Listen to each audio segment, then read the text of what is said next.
বন্ধুরা দেখো, আমি এই যে দুপুরে খেতে বসেছি। এই সবে এলাম কাজে থেকে এসে স্নান দান করে পুজো টুজো দিয়ে সমস্ত কাজকর্ম করে এখন খেতে বসেছি। প্রচণ্ড খিদা পেয়ে গেছে। আজকে আমাদের শুধু আলু ভাজা আর ভাত। এই দেখো, শুধু আলু ভাজার ভাত, আর কিছুই নেই। তো খুবই কষ্ট বন্ধুরা। প্লিজ প্লিজ তোমাদের কাছে আমাদের একটা রিকোয়েস্ট বন্ধুরা, আমাদের ভিডিওটাকে বেশি বেশি করে শেয়ার, লাইক, কমেন্ট আর ফলো করে দিও। তোমাদের কাছে আমার একটাই রিকোয়েস্ট, তোমাদের কাছে আমি হাত জোড় করে বলছি, আমরা খুব কষ্টে দিন পার করছি, কি বলবো। খেয়ে না খেয়ে আমাদের দিনগুলো পার হচ্ছে, খুব অসহায় আমরা। ছেলে মেয়ে খুবই কষ্ট হয় এই সুদা সুদা ভাত খেতে। আমি তো তাও কোনো রকম খেয়ে নিই, ছেলে মেয়ে দুটো খুবই কষ্ট হয়, ওদের মুখের দিকে আমি তাকাতে পারি না।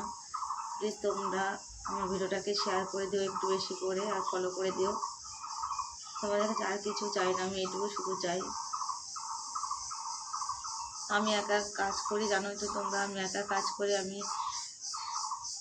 পেরে উঠছি না। আর এই ঘর ভাড়া দিয়ে ইলেকট্রিক বিল সব কিছু দিয়ে খাওয়া দাওয়া দিয়ে আমি আর পারছি না বন্ধুরা, কি করব আমি।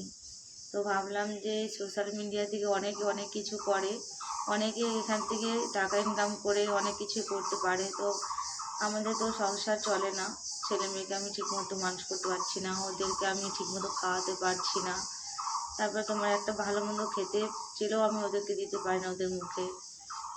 তো সেই চিন্তা ভাবনা করে আমি ভাবলাম তাহলে আমিও একটু ভিডিও করে সোশ্যাল মিডিয়া থেকে যদি কিছু করতে পারি, তাহলে হয়তো ছেলে মেয়ের মুখে দুমুঠ অন্ন দিতে পারবো আমি। সেই চিন্তা ভাবনা করে আমি সোশ্যাল মিডিয়ায় কাজ করছি। তাও আজকে কয়েক বছর থেকেই করছি, কিন্তু এখন থেকে কোনো সফলতা পাইনি আমি এখান থেকে। এর আগে আমার একটা আইডি ছিল, তো ওটা আইডিটা নষ্ট হয়ে গেছে। এটা আমার নতুন একটা পেজ। তোমরা প্লিজ সাপোর্ট করো আমাকে একটু বেশি করে। তো মেয়ে স্কুলে গেছে, স্কুল থেকে আসেনি, আস্তে আস্তে ওই 4:30 5টার মতো বেজে যাবে। আর আমার প্রচণ্ড খিদে পেয়ে গেছে, যেহেতু আমি সকাল থেকে না খেয়ে আছি, এখনও কাজে গিয়েছিলাম। তো ভাবলাম মেয়ে আস্তে আস্তে অত দেরি হবে, আমি একটু খেয়ে নিই। তো সেই জন্য আমি একটু খেয়ে নিচ্ছি।